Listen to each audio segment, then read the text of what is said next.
Good afternoon, everybody, and thanks for coming again. I want to go through our overall plan for beating this new coronavirus. First, we must stop the disease spreading to a point where it overwhelms our NHS.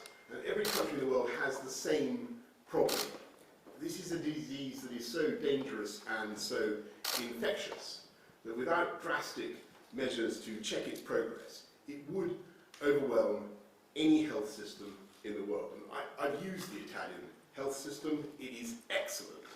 And the problem is not with the health systems, it's the numbers of sufferers. That's why we announced the steps yesterday that we did, advising against all unnecessary contact, steps that are unprecedented since World War II. They will have an effect on the spread of the disease. The shielding of vulnerable groups will also reduce suffering, and I want to thank everybody at this stage for what we're all doing to follow this advice. I stress that although the measures announced are already extreme, we may well have to go further and faster in the coming days to protect lives and the NHS. Secondly, we're doing all we can and as quickly as we can to increase the capacity of the NHS. That means more testing, more beds, more ventilators and more trained staff. It means greater support for NHS and other staff. And it means much better data and much better technology. Third, we must do all we can to boost science and research. We must study this disease, test drugs that already exist and have been through medical trials to see what helps treat severe cases and search for a vaccine. Fourth, we must act like any wartime government and do whatever it takes to support our economy. And that's the main purpose of this press conference this afternoon. We must support millions of businesses and tens of millions of families and individuals through the coming months. And to do that, the government machine must and will respond with a profound sense of urgency. Thousands of brilliant officials are already working round the clock, but we must do more and faster. The Chancellor will be saying much more about this in a moment, with further announcements in the coming days. Fifth, we will need to strengthen other public services that will be under great pressure from the direct and indirect effects of the disease, such as the effects of staff shortages and from the economic pressures. All institutions will be under great pressure, and we will therefore invest hugely in the people that we all rely on. And again, I want to thank all our public servants for what they are already doing. Ultimately, to beat this crisis, we will need a combination of better science, technology, medicine, data, government, operations, economic support, learning from other countries, and social support. As time goes on, we will learn more and more about the disease and the effects of our actions. And while we need national unity, we also need international cooperation. And although we now need to impose physical distance between ourselves, we must at the same time have closer social support for each other. Yes, this enemy can be deadly, but it is also beatable. And we know how to beat it, and we know that if, as a country, we follow the scientific advice that is now being given, we know that we will beat it. And however tough the months ahead, we have the resolve and the resources to win the fight. And to repeat, this government will do whatever it takes. I'll now hand over more on that to Rishi Sunak, the Chancellor of the Exchequer. Thank you, Prime Minister. Good afternoon, everybody. The coronavirus pandemic is a public health emergency, but it is also an economic emergency. We have never in peacetime faced an economic fight like this one. I know that people are deeply worried. I know that people's anxiety about the disease itself is matched only by their anxiety about their livelihoods. Last week, I set out an initial economic response in the budget. I promise to do whatever it takes to support our economy through crisis, and that if the situation changed, I would not hesitate to take further action. And that is what I want to begin doing today. This struggle will not be overcome by a single package of measures or isolated interventions. It will be won through a collective national effort. Every one of us doing all we can to protect family, neighbours, friends, jobs. This national effort will be underpinned by government interventions in the economy on a scale unimaginable only a few weeks ago. This is not a time for ideology and orthodoxy. This is a time to be bold, a time for courage. I want to reassure every British citizen, this government will give you all the tools you need to get through this. We will support jobs, we will support incomes, we will support businesses, and we will help you protect your loved ones. We will do whatever it takes. In the budget last week, I set out the first stage of our economic response with a £30 billion package of support for people and businesses. But I also said in the budget that as the situation evolves, we would take further action. And as the Prime Minister set out yesterday, we're now approaching the fast growth part of the upwards curve. He has set out the next stage of our public health response, and so I now wanted to update everyone on the next stage of our economic response. First, the government will stand behind businesses small and large. I can announce today an unprecedented package of government-backed and guaranteed loans to support business to get through this. Today I am making available an initial £330 billion of guarantees, equivalent to 15% of our GDP. That means any business who needs access to cash to pay their rent, their salaries, suppliers, or purchase stock will be able to access a government-backed loan or credit on attractive terms. And if demand is greater than the initial £330 billion I'm making available today, I will go further and provide as much capacity as required. I said whatever it takes, and I meant it. That support will be delivered through two main schemes. To support liquidity amongst larger firms, I have today agreed a new lending facility with the Governor of the Bank of England to provide low-cost, easily accessible commercial paper.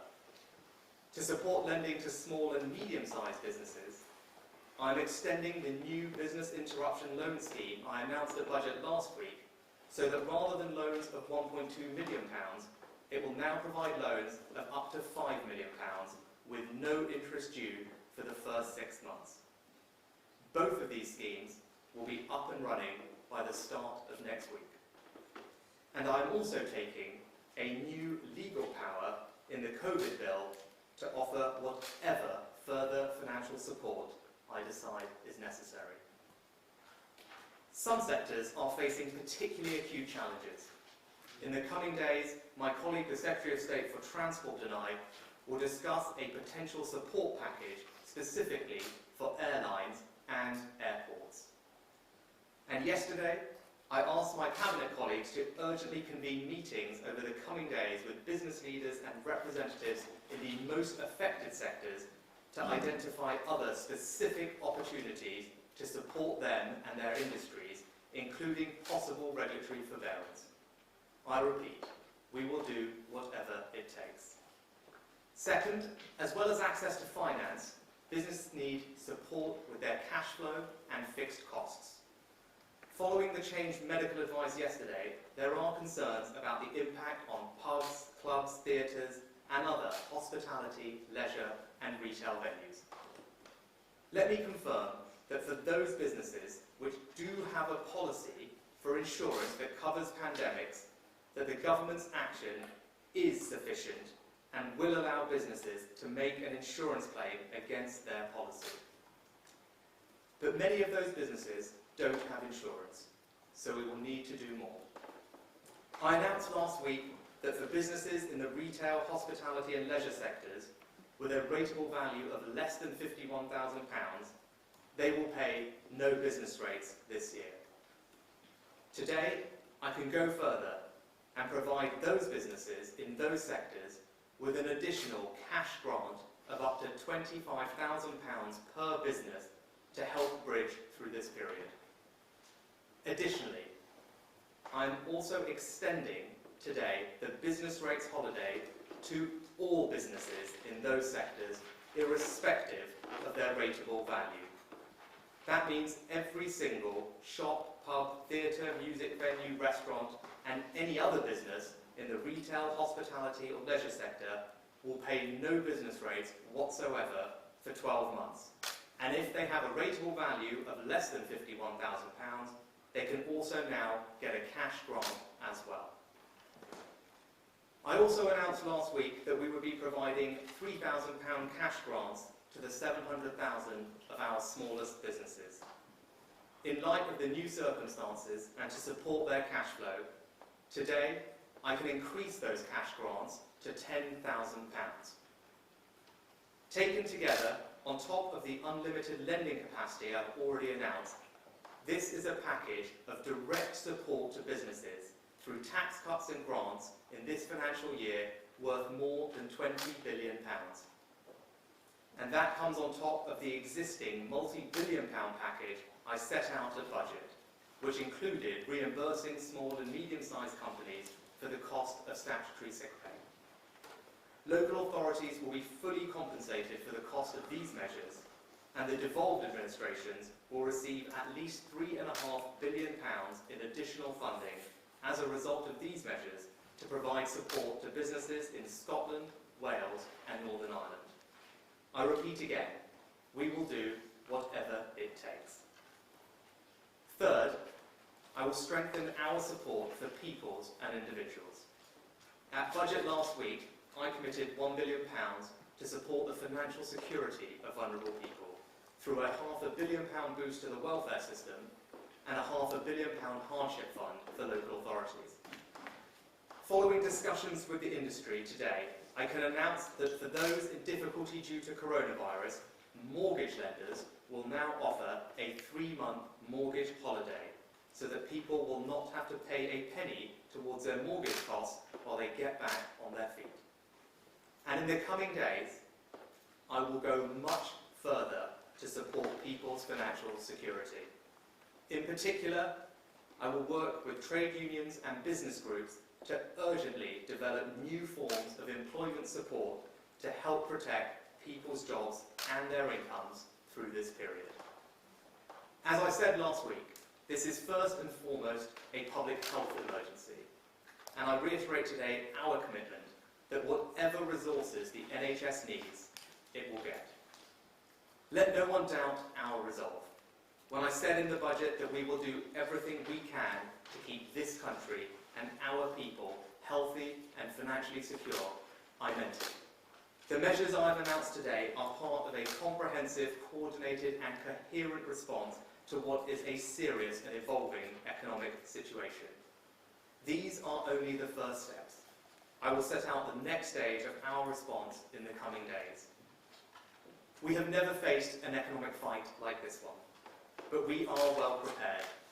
We will get through this, and we will do whatever it takes. Thank you. Thanks very much, Rishi. Catherine, is there anything you want to add at this stage? We'll thank you very much. We'll just go straight to questions then. Is Laura Kutebeck? Yes, please, Laura Kutebeck from the BBC. Thank you very much. Chancellor and Prime Minister, you've just announced a vast package of support.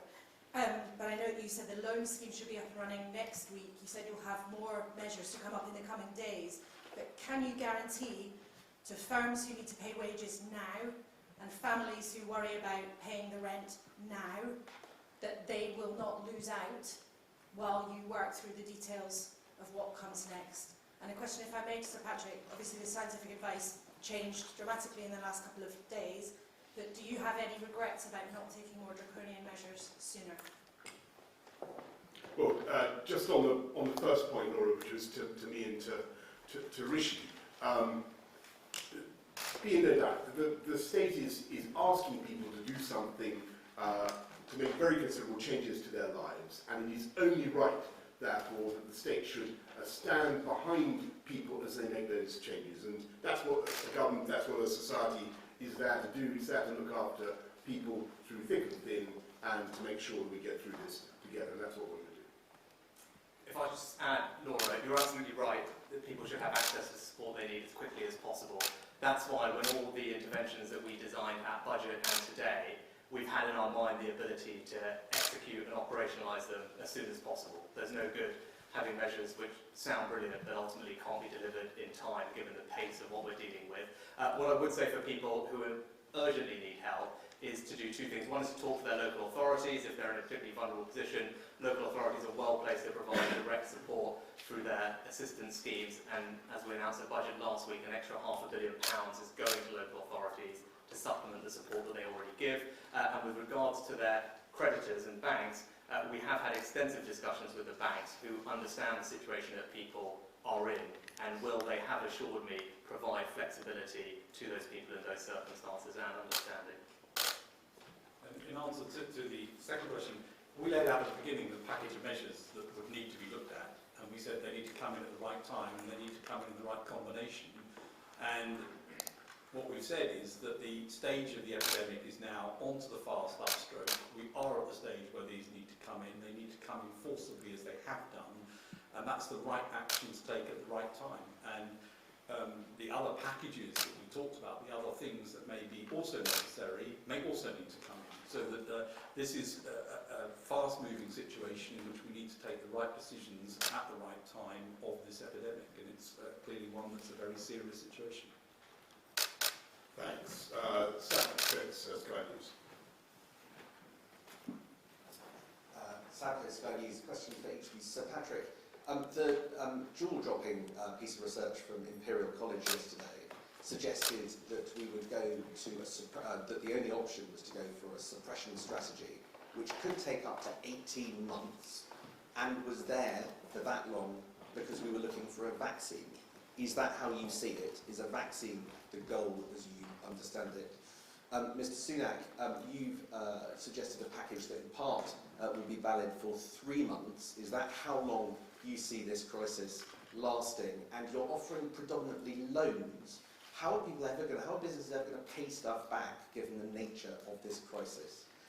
And Prime Minister, some people came away from yesterday's briefing somewhat confused about guidance, for instance, for the elderly.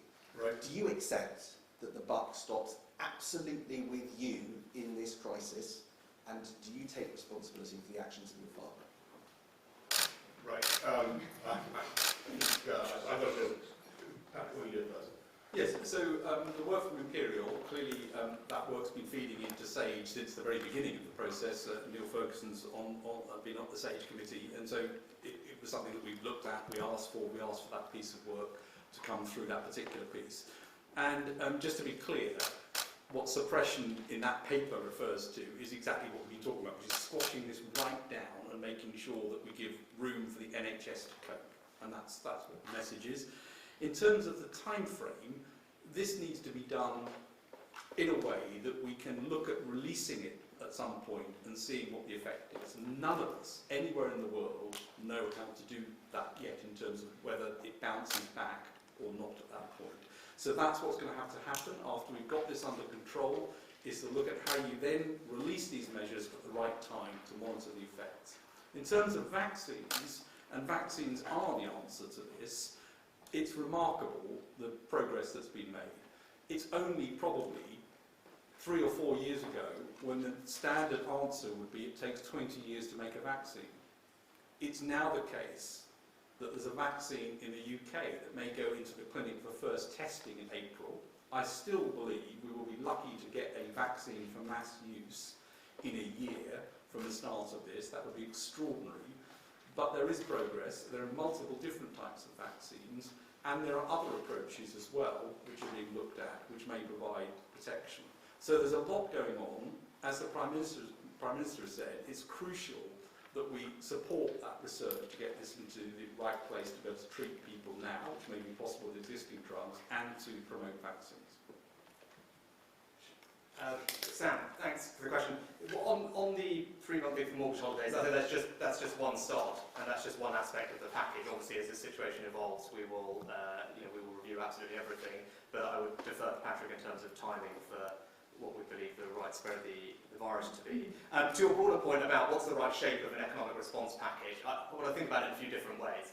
One is we've got monetary policy and then we've got fiscal policy, and I think what you saw last week was, in comparison with many jurisdictions around the world, you saw the UK showing global leadership in a coherent, coordinated approach between monetary and fiscal policy, which I think has a multiplier effect beyond the individual measures, and I think that was noticed. So I think in that sense, there's been very significant monetary policy action already. You saw that coordination again today. As I said, we've worked on a very particular financing scheme with the Bank of England, again showing that the two arms of economic policy can work together to provide support. And then you can benchmark what we're doing with other countries around the world. There's a mix of loan schemes are important because ultimately businesses need to have liquidity to get through what is a difficult bridge. But we have unveiled, I think, what would benchmark as a very comprehensive and sizable package of direct fiscal support for business through tax reliefs and cash grants. As I said today, £25,000 for retail, leisure and hospitality businesses up to 51k, £10,000 for several hundred thousand businesses eligible for small business rate relief, and that comes on top of business rates holidays that we've given to several hundred thousand businesses, compensation for statutory sick pay, and also, as I said today, we plan to go further with regard to employment support and supporting people's jobs and incomes, and we want to work with business and the unions to achieve that. And again, that will be very significant direct fiscal action.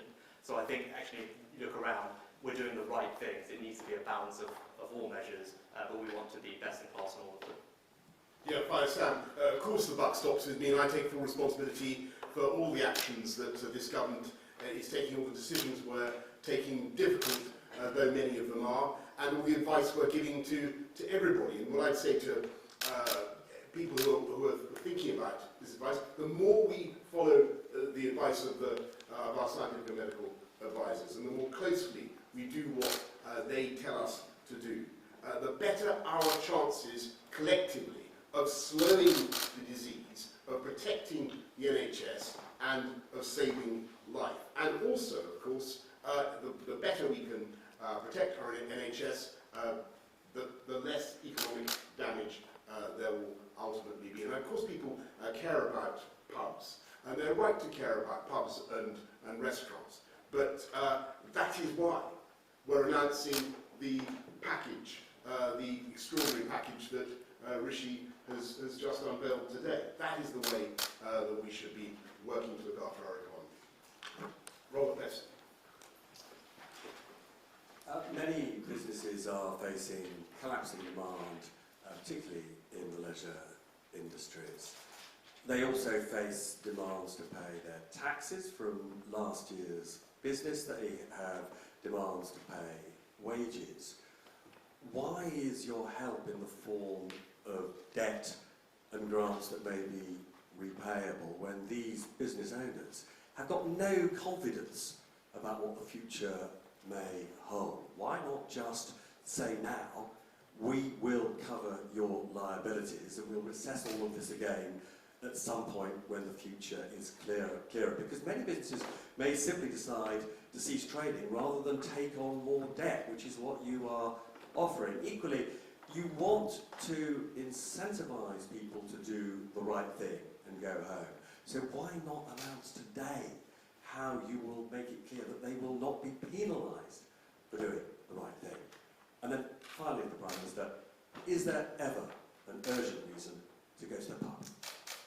Right, I think that can I just say, just answer just in general terms, right? This is a huge package of support for business, large and small, and it comes in the form of standing behind companies' obligations, behind their debts, on a huge scale, but also in making sure they have the cash flow that they need. And Rishi has gone through the figures. This is a quite extraordinary effort to put liquidity into the economy at a difficult time. But be in no doubt that once one day the UK economy is going to bounce back, and those companies, good, brilliant British companies, will bounce back, and that's why we're taking the steps to protect them that we are today. Robert, you're right in terms of businesses have fixed costs which we want to target support at to help them get through this period. If you look at, for most of these businesses, what are their two largest fixed costs? It will largely be rent payments and staff. So on rent, the various cash grants we've announced, which are not repayable, those are direct cash grants, that is direct cash for businesses at scale relative to their rateable value. You can do an approximate value, rateable value, which is a good approximation for the market rent that someone might be paying on their property. Not perfect, I give you that. But so the grants that we have given actually provide a lot of cover to cover those fixed rental payments that you mentioned. And when it comes to employees, in terms of people not being penalised for doing the right thing, the steps that the Prime Minister already announced and I followed up with in the budget last week made improvements to how SSP works and indeed how ESA works, and indeed the types of people that it covers, so that no one is penalised for doing the right thing. They can get access to the welfare or benefits or SSP they need from day one. If they're self-isolating, even though they're asymptomatic, that is covered under those provisions as well. But what I did say today as well, the other fixed cost, which is the cost of people, we want to look at, and we want to develop with business and the unions a bold and ambitious employment support package, because we want to provide businesses with the security that some of that fixed cost we can help with, because that ultimately is good for the individual, because it means their income is secure for a period. It's good for the business, because it doesn't have to go out of business, and it's good for preserving the job. So, as the Prime Minister said, we will get through this, and on the other side, to ensure that what was a temporary shock doesn't become a permanent shock, we want to preserve those jobs. So there are options that are out there to do that, but we will work urgently with unions and business to figure out the best possible solution. But between the cash grants to help on the rateable value and then a package on employment support, I think we will address the two largest fixed costs, the fixed liabilities that you talked about that businesses have. Thanks. Jason Groves, Daily Mail. Thank you, Jason Groves from the Daily Mail. Chancellor, there will be people who are being laid off today and freelancers having their contracts cancelled. Will you ask firms to take a moment and look at this package before taking those sort of decisions? And Prime Minister, you've spoken about needing to possibly make more extreme measures in the coming days and weeks. A lot of people are very confused about schools today. Parents have taken their kids to school this morning. They were told last night by you that they shouldn't mix with their friends, they shouldn't stop for a chat in the street, but their kids can go to school, mix with each other all day and come home. When are you going to close schools?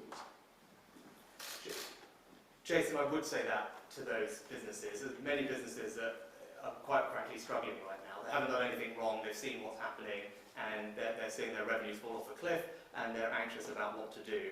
But what I would say is the package of support that we announced last week, the new measures that I've announced today, with more to come, hopefully should provide reassurance to all those businesses that support is on its way in various forms. We are going to help them get through this. So they don't need to rush into decisions quickly. They can talk to their banks, they can look at all the support that we've outlined today, see what they're eligible for, and make decisions based on that. And I think working collectively through this together, we will get through to the other side. But that's the reassurance that we want to provide for businesses. We don't want them to have to make those difficult decisions. We want to help them get through this. It's better for them, it's better for the economy, and it's better for people's jobs. Oh, and on schools, look, I understand completely where people are on schools, and we're keeping that under continuous review. Francis Elliott, Times. Thank you. Sir Patrick, could you help us a little bit with what inputs to the model changed such that you changed or escalated the approach? Just take us through some of the thinking behind Imperial. Was it that more ICU capacity was needed than you had initially anticipated? Chancellor, the 20 billion figure, is that on top of the 30 billion figure? Is that completely on top of? And perhaps you could just say a little bit more about this employment support. Is this essentially the state meeting wage costs in full or in part?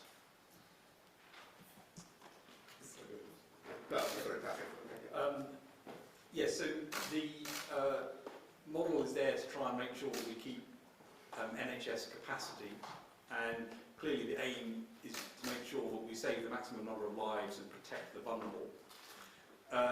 The number of people who may require ventilation, or the proportion of people who might require ventilation, looks a bit higher because the oxygen on its own isn't working all the time, and therefore you have more people who may need to go onto a ventilator. So that's one thing that changes the model a little bit. And the second, but the main reason was not so much the change in the model itself, but the place we were in the epidemic, to say we need to get on and accelerate the moves that we wanted to make in terms of the implementation. So it was a mixture of timing, especially, as I said, London was a bit ahead, but also some of the model assumptions as to where you need to get under NHS ventilator and capacity. Sorry, Francis. Well, Sir Simon Stevens was asked repeatedly today whether he was confident that under the mitigation measures that are currently in place, there were sufficient ventilators and other ICU capacity to cope with that.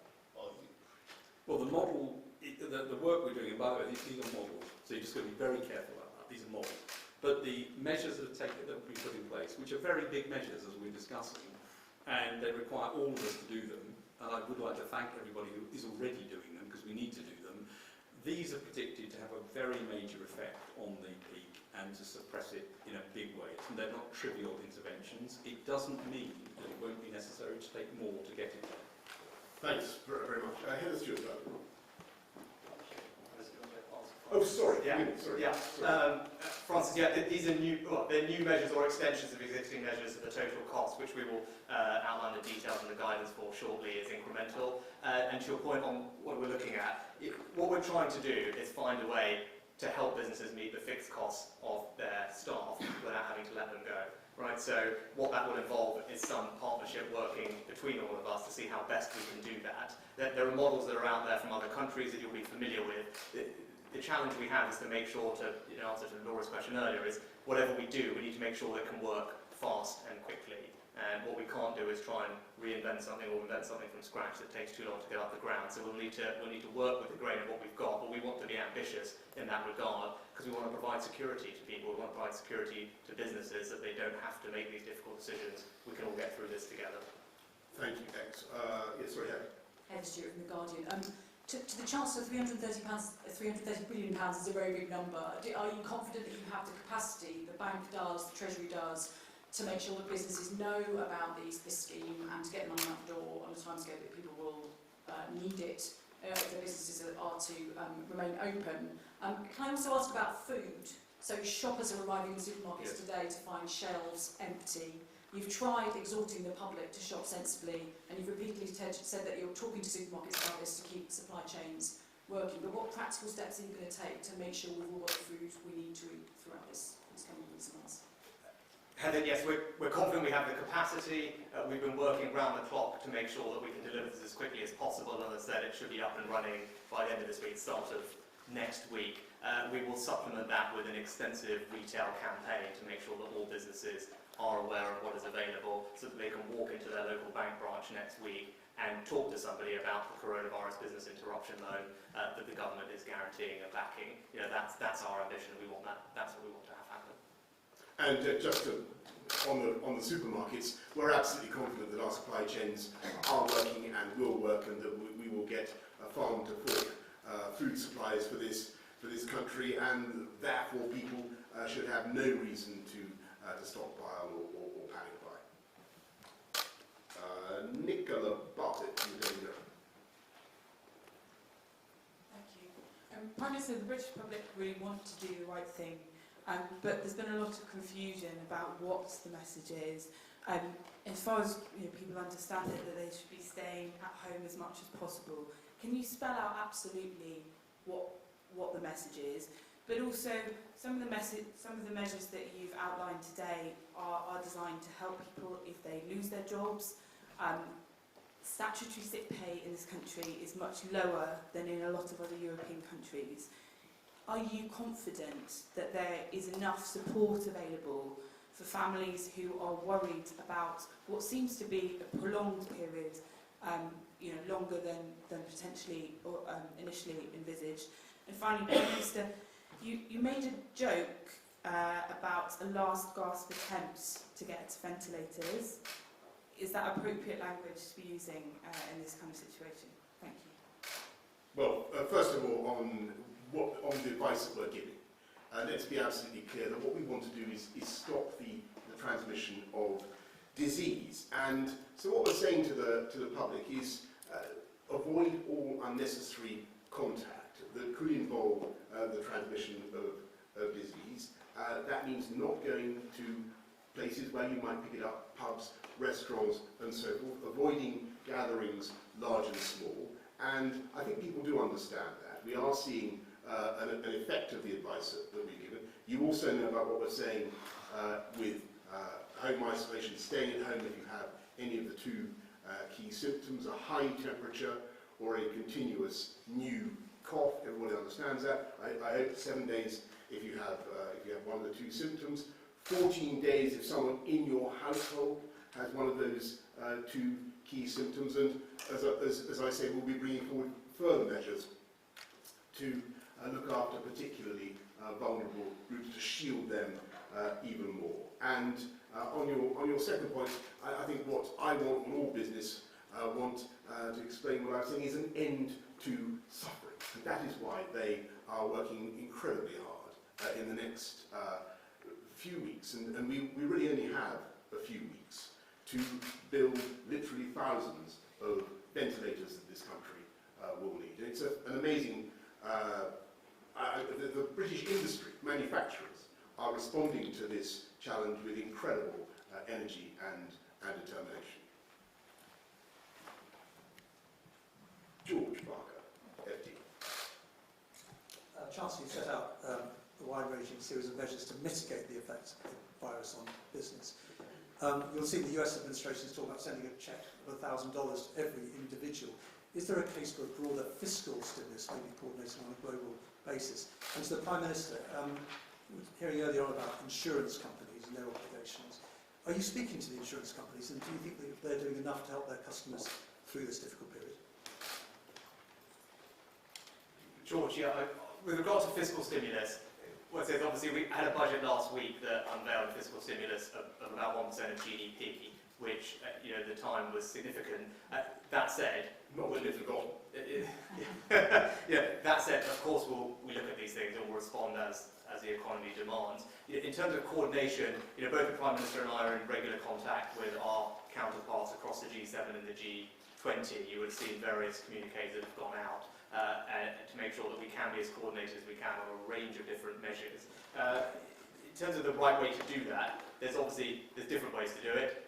In terms of checks to people, as I said, I think our working to see what we can do on the employment support side is probably my first preference. But if the need arises for further demand stimulus in general that we think would be effective, we can obviously look at that. But as I talked about at the budget speech, given the particular situation we're dealing with, typical demand side actions might not have the same benefit or savings that they would normally have. But we of course stand ready to do whatever it takes.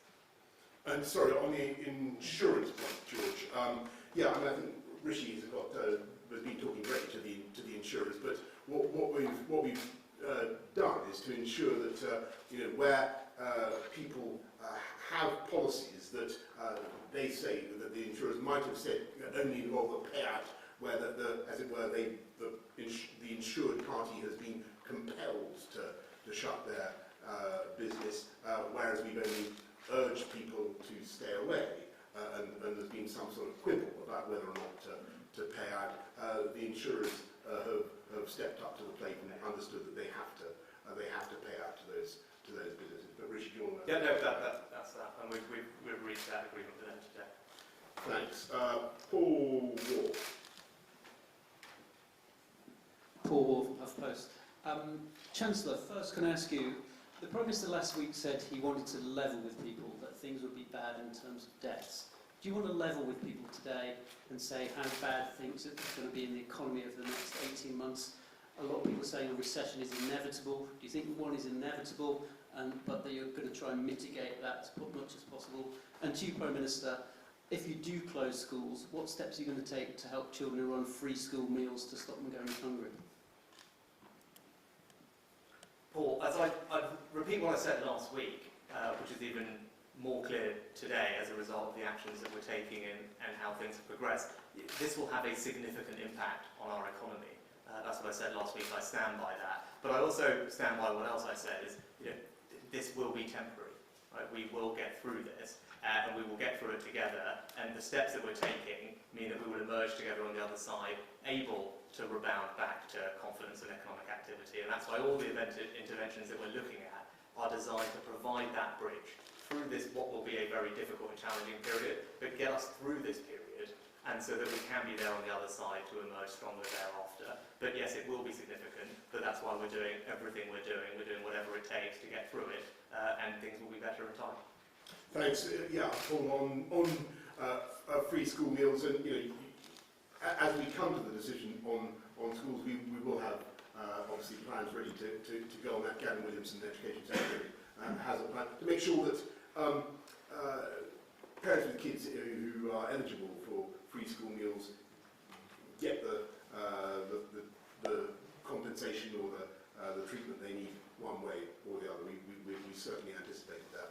Can I just, I think probably we should wrap it up now, because these are daily conversations, daily press conferences now, and I think Rishi has outlined a pretty big an important plan that I hope everybody has been able to understand and has been able to interrogate us about. Look, what we're doing is we're asking the public to do some pretty big things in the changes we're asking us all to make in our lives. And I understand the effect that is going to have on the economy. I just want to repeat that key message.